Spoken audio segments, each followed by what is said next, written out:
तो आपका स्वागत है चिरावली ई पाठशाला में। दोस्तों, जैसे कि कल हमने पढ़ा था राजपूताना में मारवाड़ के बारे में, और आज हम पढ़ेंगे मेवाड़ के बारे में।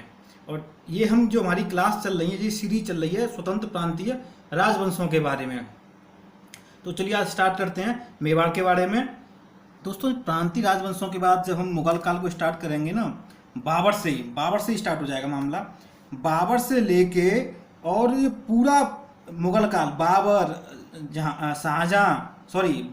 हुमायूं, अकबर, जहांगीर, शाहजहां, औरंगजेब, वहाँ तक ना इस मेवाड़ ने इन सारे के सारे बाप दादा नानाओं के नाक में ना दम कर रखा था इस मेवाड़ के शासकों ने।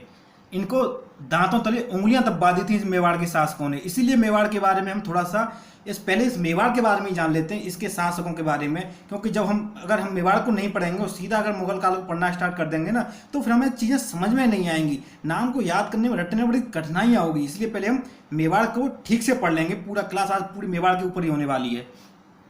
जो नाम सुनते हैं ना आप, राणा सांगा, राणा कुंभा, महाराणा प्रताप, राणा उदय सिंह, यहाँ की जो आपने कहानी सुनी होगी पन्ना धाय, और एक आपने कहानी सुनी होगी हुमायूं को राखी भेजी, वो सब चीज़ें कहानियाँ ना मेवाड़ से ही संबंधित हैं।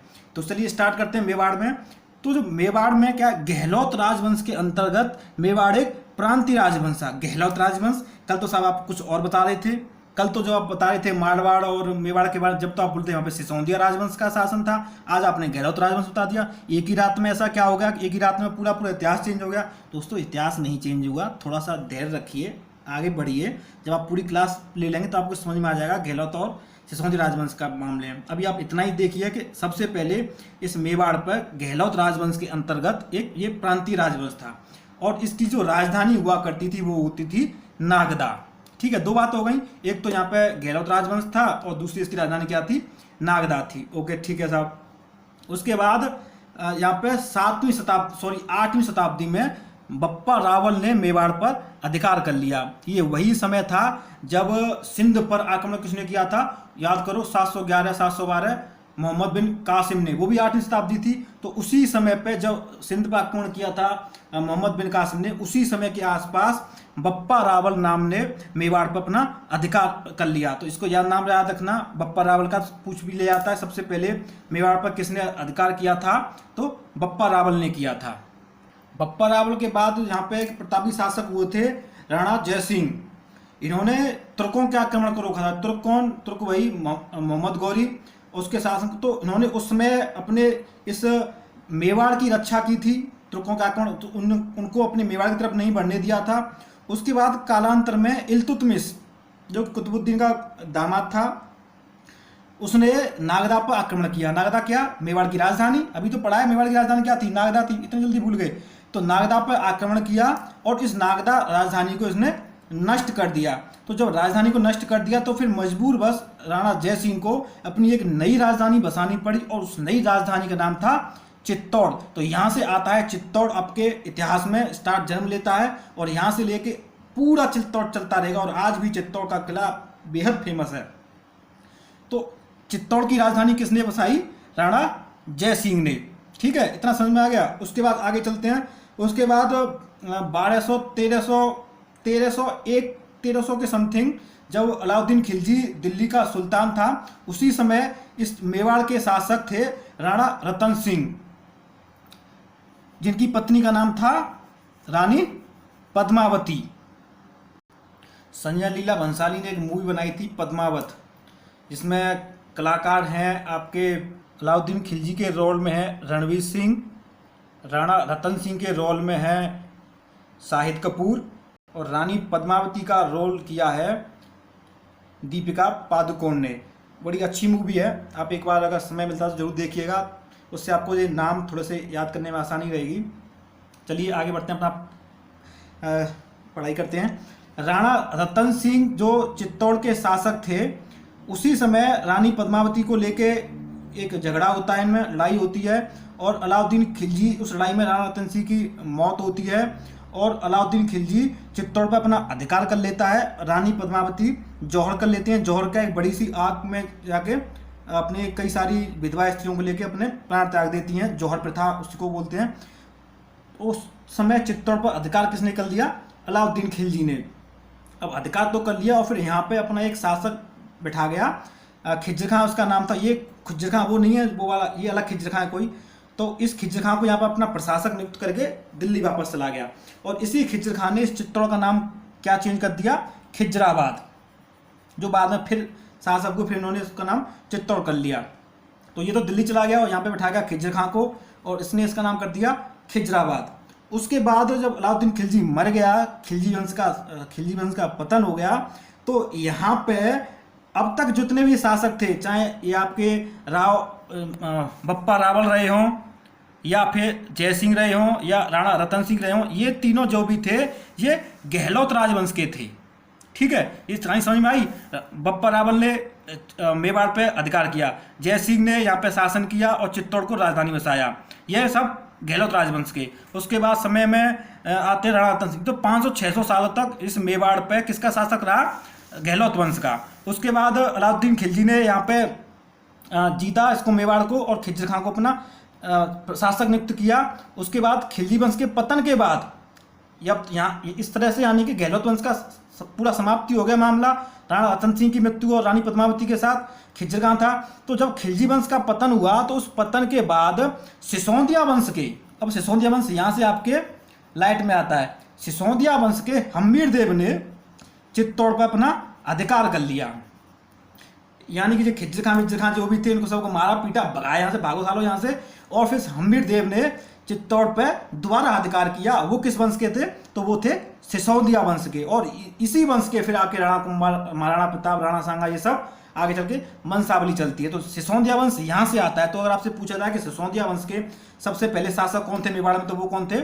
हम्मीर देव। क्लास में थोड़ा लाइटली मत लेना, इतनी प्यार से और इतनी क्लियर, इतनी क्रिस्टल क्लियर ना तो आपको कोई बुक समझ आ पाएगी ना आपकी कोई कोचिंग संस्थान बता पाएगा। तो इसको ना थोड़ा सा मन लगा के इन चीज़ों को समझना। इतनी क्लियर चीज ना पढ़ते रहना, हम्मीर देव कौन था, राणा रतन सिंह कहाँ था, कोई आपको इंटरकनेक्शन इनके बीच में नहीं दिखा पाएगा। चलिए स्टार्ट करते हैं। सिसोदिया वंश जो हम्मीर देव आए थे, तो सिसोदिया वंश की नींव किसने डाली? हम्मीर देव ने डाली। हम्मीर देव का पुत्र था मोकल, वो बड़ा शक्तिशाली और कला प्रेमी था। पूछ लिया जाता है कला प्रेमी था कौन था, तो वो मोकल था। और इसी मोकल का पुत्र था राणा कुंभा। बड़ा नाम सुना होगा अपने राणा कुंभा का। तो राणा कुंभा किसके पुत्र थे? मोकल के। राणा कुंभा की कुछ चीजें पढ़ लेते हैं। राणा कुंभा का शासन रहा 1433 से 1468 के बीच में। इसी बीच में इन्होंने क्या किया? इन्होंने एक तो मालवा याद आ रहा? मालवा, अब मालवा में यहाँ पढ़ा था इसको, मालवा करता था, समझ में आता कहाँ है मालवा? अब आप याद करिए मालवा कहाँ? मालवा किन नदियों के बीच में है? अरे कल ही तो पढ़ाया था, ताप्ती और नर्मदा के बीच में। मालवा की राजधानी मांडू, भूल गए? तो चीज़ों को थोड़ा सा लिंक करिए। तो राणा कुंभा ने मालवा पे लड़ाई लड़ी और मालवा पे विजय प्राप्त कर ली। तो मैंने बताया था ना आपको, राणा कुंभा बड़े प्रतापी शासक थे, बहुत मारकाट करते थे, बहुत लड़ाई लड़ी इन्होंने। तो रावजोधा भी जो मैं था उस समय बताया था, रावजोधा से लड़ाई जीत नहीं पाए थे, तो रावजोधा के साथ उन्होंने संधि कर ली थी, भाई तुम अपना शासन अपने में मारवाड़ में करो, हम अपना मेवाड़ में संभालते हैं, लेकिन मारवाड़ में तो लड़ाई नहीं करेंगे, लेकिन बाकी जगह लड़ाई करेंगे। मालवा पे कर दी चढ़ाई, दो नर्मदा और ताप्ती के बीच में था, बड़ा अच्छा क्षेत्र है, यहाँ से बड़ा अच्छा लगान टैक्स वैक्स आएगा, कर लो चढ़ाई, जीतो इसको। तो जीत लिया मालवा को। और मालवा को जीतने के बाद बड़ा मालवा जीत लिया तो बड़ा एक खुशी की लहर दौड़ गई पूरे मेवाड़ में। अब क्या मालवा साथ में आ गया तो क्या करें, विजय माई तो क्या बना दिया हमें? विजय स्तंभ। विजय स्तंभ कहें या कीर्ति स्तंभ कहें, वो किसने बनाया? राणा कुंभा ने। कब बनाया? मालवा विजय के बाद। क्यों बनाया समझ में आएगा ना? मालवा को जीतने के बाद बड़ी खुशी हुई थी ना इनको, चलो बढ़िया मजा आ गया भाई, मालवा हमारे हाथ आ गया। उसके बाद ये बड़ा कुशल वीणा वादक भी थे। पूछ जाता है राणा मतलब क्या बजाते थे, तो वीणा बजाते थे। पूरे मेवाड़ के अंदर इन राणा कुंभा जितने भी आप किले देखते हैं ना, उन किलों में पूरे मेवाड़ में लगभग 84 किले हैं, और उन 84 किलों में से 32 किले अकेले राणा कुंभा ने बनवाए हैं। अंदाजा लगा लिया राणा कुंभा किले विलों का कितना शौकीन रहा होगा। और उन किलों में से कुछ महत्वपूर्ण किले हैं, जैसे कुंभलगढ़ का किला, राणा कुंभा ने अपने ऊपर नाम रख दिया कुंभलगढ़ का किला। और इसी कुंभलगढ़ के किले में दोस्तों महाराणा प्रताप का जन्म हुआ था, आगे आप पढ़ेंगे। तो कुंभलगढ़ का किला एक है, सास बहू का मंदिर राणा कुंभा ने, अचलगढ़ का किला राणा कुंभा ने बनवाया, सूर्य मंदिर राणा कुंभा ने बनवाया। तो अब आपसे पूछा था मेवाड़ में किले एक सबसे ज़्यादा किसने बनवाए, आप देख लो 84 में से 32, यानी कि लगभग 40% किले पूरे मेवाड़ के राणा कुंभा ने बनवाए हैं। कीर्ति स्तंभ स्तंभ सब ये सब इनके। अब आप देख लेना क्या है, अब इतना मैं नहीं समझा पाऊंगा, गला सूख रहा है। अब आगे बढ़ते हैं। राणा कुंभा के बाद राणा कुंभा का पुत्र हुआ राजमल, ये ऐसा ही था, कुछ ज़्यादा खास नहीं इनके बारे में। और राजमल के बाद आते हैं राणा संग्राम सिंह या राणा सांगा। ये वही राणा सांगा वही राणा संग्राम सिंह है जिन्होंने, अब जब हम पढ़ रहे थे दिल्ली सल्तनत में, तो उसको इब्राहिम लोदी को लड़ाई लड़ी, उनका हाथ कट गया। उसके बाद हमने राणा सांगा का नाम वहाँ भी आया था जब हम किसके बारे में पढ़े थे, मीराबाई के बारे में पढ़ रहे थे। मीराबाई इन्हीं राणा सांगा और राणा संग्राम सिंह की पुत्र की वधू थी, यानी कि मीराबाई के ससुर थे राणा संग्राम सिंह। और उसके बाद खानवा के युद्ध होगा जब महाभारत के समय, वहाँ तो जब पढ़ लेंगे खानवा के युद्ध को, बात की बात है। और इस राणा सांगा राणा संग्राम सिंह का पुत्र था राणा उदय सिंह। इसी राणा उदय सिंह को बचाने के लिए पन्नाधाय ने अपने पुत्र की बलि दे दी थी। और ये वही राणा उदय सिंह है जो महाराणा प्रताप के पिता हैं। क्योंकि राणा संग्राम सिंह की मृत्यु के बाद मेवाड़ पर बड़ा संकट छा गया था, आपस में ही उत्तराधिकार को लेके बड़ा लड़ाई होने लगी थी। तो उसी समय पन्नाधाय को भी राणा उदय सिंह की जान बचाने के लिए अपनी पुत्री की बलि देनी पड़ी थी। और आप याद करना, आपने सुना होगा इतिहास में कि रानी कर्णावती ने हुमायूं को राखी भेजी थी। वो कब क्यों भेजी थी, क्योंकि उस समय जब जैसे ही मेवाड़ पर थोड़ा सा संकट छाया, राणा संग्राम सिंह की मृत्यु हो गई, राणा उदय सिंह छोटे थे, तो उधर जो गुजरात का शासक था नादिर शाह, उसने इस मेवाड़ पर देखा बड़ा अच्छा मौका है, कर दो अटैक। तो क्योंकि वहाँ पर कोई है नहीं राजा, अटैक किया था। और उस अटैक से बचने के लिए कर्णावती ने हुमायूं को राखी भेजी थी। और हालांकि हुमायूं बचाने के लिए आ नहीं पाए थे, तो वहाँ भी बड़ा काफ़ी नुकसान, वो आके गुजरात का शासक काफ़ी लूट मार करके यहाँ से ले गया था। वो कहानी बाद में, फिलहाल आप इतना याद रखिए कि राणा कुंभा के राजमल, राजमल के राणा सांगा के राणा उदय सिंह, और इन्हीं राणा उदय सिंह के पुत्र थे महाराणा प्रताप।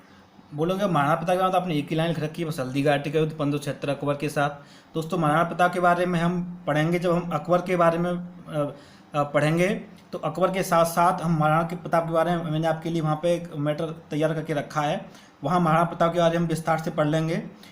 फिलहाल आप केवल नामों के नोमेनक्लेचर को याद रखने के लिए मैंने यहाँ पर ये मेवाड़ की जो क्लास थी वो ऑर्गेनाइज की है। और महाराणा प्रताप के पुत्र थे राणा अमर सिंह। और यही जो समय था जब मेवाड़ के किसी शासक ने मुगल के किसी शासक के साथ संधि की, और ये अगर आप दूसरे शब्दों में कहें तो अधीनता स्वीकार कर ली, मैं तो ये कहूँगा अधीनता स्वीकार कर ली। और इसी से प्रसन्न होके इस जहांगीर ने जो आगरा का किला है ना, आगरा का किला आप देखोगे तो आगरा के जो दक्षिणी किला है, आगरा किले का जो दक्षिणी द्वार है, उसका नाम पता है क्या आपको? उसका नाम है अमर द्वार, अमर सिंह गेट। तो उसी इन्हीं अमर सिंह के ऊपर उसने बड़ा खुश हुआ, चलो बढ़िया मेवाड़ का झंझट समाप्त हुआ, इतनी लड़ाई लड़नी पड़ रही है। अदरवाइज उससे पहले तक कभी भी मेवाड़ किसी शासक ने घुटने नहीं टेके थे किसी मुगल शासक के साथ। बोलते हैं हल्दीघाटी के युद्ध में अकबर जीता है, मैं नहीं मानता अकबर जीता। चलो जब हल्दीघाटी का युद्ध पढ़ेंगे, जब हम इसके बारे में विस्तार से बात कर लेंगे। फिलहाल अब इतना इस नॉमेनक्लेचर आपको समझ में आ गया होगा। अब यहाँ तक अब मेवाड़ को ख़त्म करते हैं, और थोड़ा सा एक और इस चीज़ में आज जोड़ लेता हूँ मैं, उड़ीसा के बारे में। बस 2 या 3 मिनट की क्लास है, फिर हम आज क्लास समाप्त करेंगे। उड़ीसा एक हिंदू राज्य था जो 16वीं शताब्दी तक राष्ट्रीय राजनीति से हमेशा अछूता रहा। यानी कि दिल्ली में क्या चल रहा है, क्या कहानी चल रही है, 1500-1600 तक यहाँ पे उड़ीसा से किसी को मतलब नहीं था। जो काम करते थे बंगाल, बिहार इधर जीता, या फिर साउथ में चले गए, या गुजरात, इन्हीं का आपने नाम सुना होगा। यही सब में कहानी चलती रही, उड़ीसा को किसी ने कभी टच नहीं किया, तो इसलिए उड़ीसा कभी के नाम ही नहीं आया। तो यहाँ के 3 वंश हैं बड़े फेमस हैं, गंग वंश, राजपति वंश और भोई वंश। आपसे पूछ लिया जाता है कि उड़ीसा में कितने राजवंशों ने शासन किया, तो 3 राजवंशों ने शासन किया, गंग वंश, राजपत वंश और भोई वंश। तो इसमें से एक सबसे महत्वपूर्ण गंग वंश के शासक थे अनंत वर्मन ने उड़ीसा में स्वतंत्र राज्य की स्थापना की थी। तो सबसे पहले अगर पूछा जाए तो उड़ीसा को स्वतंत्र राज्य की घोषणा किसने की, तो की गंग वंश ने। तो गंग वंश के कौन शासक थे? अनंत वर्मन ने। उसके बाद उड़ीसा का सबसे प्रसिद्ध मंदिर है जगन्नाथ मंदिर। तो उस प्रसिद्ध जगन्नाथ मंदिर का निर्माण किसने कराया? अनंत वर्मन ने कराया। ठीक है। उसके बाद आए एक नरसिंह वर्मन। नरसिंह वर्मन गंगवंश का सर्वाधिक विख्यात शासक, जगन्नाथ के सूर्य मंदिर के निर्माण को पूरा कराया। जगन्नाथ मंदिर जो बना है उसमें बनाने में दो लोगों का महत्वपूर्ण योगदान है। एक तो अनंत वर्मन जो गंगवंश के पहले शासक थे, उन्होंने जगन्नाथ मंदिर के बनाने को शुरुआत करवाई। दूसरा जो थोड़ा बहुत रह गया था उसको पूरा किसने करवाया, उसको पूरा करवाया नरसिंह वर्मन ने। और नरसिंह वर्मन ने एक तो जगन्नाथ मंदिर को तो पूरा करवाया, उसके साथ साथ पुरी में इन्होंने कोणार्क में सूर्य मंदिर का निर्माण कराया। आप सूर्य मंदिर सुनते होंगे, सूर्य मंदिर कोणार्क में, सूर्य मंदिर कोणार्क में, उसका निर्माण किसने कराया, नरसिंह वर्मन ने। यहाँ से दो चीज बनती है, सूर्य मंदिर कहाँ पे है, कोणार्क में है, और इसका निर्माण किसने कराया, नरसिंह वर्मन ने कराया। सूर्य मंदिर को सूर्य मंदिर क्यों कहते हैं, उसके बारे में है। मंदिर निर्माण में एक बड़ी विशेषता है, सूर्य की किरणें दिन भर विभिन्न कोणों से मंदिर के गर्भगृह में स्थित सूर्य प्रतिमा को स्पर्श करती हैं। सूर्य मंदिर किसका मंदिर है, तो सूर्य मंदिर है भगवान सूर्य का। तो वहाँ पे क्या है कि सूर्य की किरणें आती है ना, वो डिफिकल्ट मतलब भिन्न भिन्न प्रकार के एंगल, कोण जैसे बोलते हैं ना गणित में, कोण आप पढ़ते होंगे 90 डिग्री का कोण, 30 डिग्री का कोण, तो विभिन्न एंगल के थ्रू सूर्य की किरणें आती हैं, इसीलिए कोणों से आती है, इसलिए इसको बोलते हैं कोणार्क का मंदिर, इसीलिए इसका नाम कोणार्क भी पड़ा हुआ है। तो एंगल ऑफ सन, कोणार्क का मतलब क्या है, एंगल ऑफ सन। मंदिर ब्लैक पगोड़ा नाम से भी जाना जाता है क्योंकि इसमें काले पत्थर, तो इसमें आप 3-4 चीज़ें हो गई। एक तो ब्लैक पगोड़ा किसे बोलते हैं, वो इसी सूर्य मंदिर को बोलते हैं। कोणार्क में है, कोणार्क क्यों बोलते हैं, क्योंकि सूर्य की एंगल किरणें बड़ी एंगल से आती हैं, इसलिए इसको कोणार्क भी बोलते हैं। और ब्लैक पगोड़ा क्यों बोलते हैं, इसमें काले पत्थर का उपयोग हुआ है, इसलिए इसको क्या बोलते हैं, ब्लैक पगोड़ा। तो यहाँ पर ज़्यादा नहीं है उड़ीसा के बारे में। अगर आपको थोड़ा सा इसको समराइज करें, एक तो उड़ीसा में कितने वंशों ने शासन किया, 3 वंश, गंगवंश, राजपति वंश और भोई वंश, एक बात। दूसरी बात, इस गंगवंश का पहला शासक था अनंत वर्मन, जिसने इस उड़ीसा राज्य की नींव डाली, ठीक है। 2 बात हो गई, गंगवंश हो गया, गंगवंश का शासक अनंत वर्मन हो गया, ओके। उसके बाद अनंत वर्मन ने क्या किया, एक तो उड़ीसा राज्य की नींव डाल दी, दूसरा इसने जगन्नाथ मंदिर की निर्माण की स्थापना का कार्य प्रारंभ किया, ठीक है। उसके बाद आए नरसिंह वर्मन। नरसिंह वर्मन ने क्या किया, जगन्नाथ मंदिर को पूरा करवाया। अब आपसे पूछे जगन्नाथ मंदिर कहाँ पे है, तो जगन्नाथ मंदिर कहाँ पे, उड़ीसा के पुरी में है। उसके बाद नरसिंह वर्मन ने क्या किया, जगन्नाथ मंदिर को पूरा करवा दिया, उसके साथ साथ इन्होंने सूर्य मंदिर को भी बनवाया। सूर्य मंदिर को सूर्य मंदिर क्यों कहते हैं, क्योंकि इसमें सूर्य की प्रतिमा है, और ये इसको कोणार्क का भी मंदिर बोलते हैं। कोणार्क क्यों, क्योंकि उसमें सूर्य की जो किरणें आती हैं वो डिफरेंट एंगल से आती हैं, कोणों से आती हैं, इसलिए कोणार्क बोलते हैं इसको। और इसको ब्लैक पगोड़ा ही बोलते हैं। ब्लैक पगोड़ा क्यों बोलते हैं, क्योंकि ये काले पत्थर से बना हुआ है। तो इसमें उड़ीसा की कहानी समाप्त। आगे हम पढ़ेंगे अब आपके बहमनी साम्राज्य के बारे में, और इसी बहमनी साम्राज्य में से अब आप देख रहे होंगे, इस बहमनी में से बरार, बीजापुर, अहमदनगर, गोलकोंडा, बीदर इसी में से अलग होंगे। तो इसी के साथ साथ बहमनी को पढ़ने के साथ साथ हम 6 राजवंश वहाँ पे क्लियर हो जाएंगे, कौन कौन से, बरार, बीजापुर, अहमदनगर, गोलकोंडा और बीदर। उसके बाद एक रह गया हमारा खानदेश और एक रह गया हमारा विजयनगर साम्राज्य। तो अगली क्लास में ये सब हो जाएंगे समाप्त और प्रांतीय राजवंश समाप्त। कल की क्लास के बाद प्रांतीय राजवंश पूर्णतः समाप्त, और हम स्टार्ट कर देंगे परसों से मुगल काल के बारे में पढ़ना।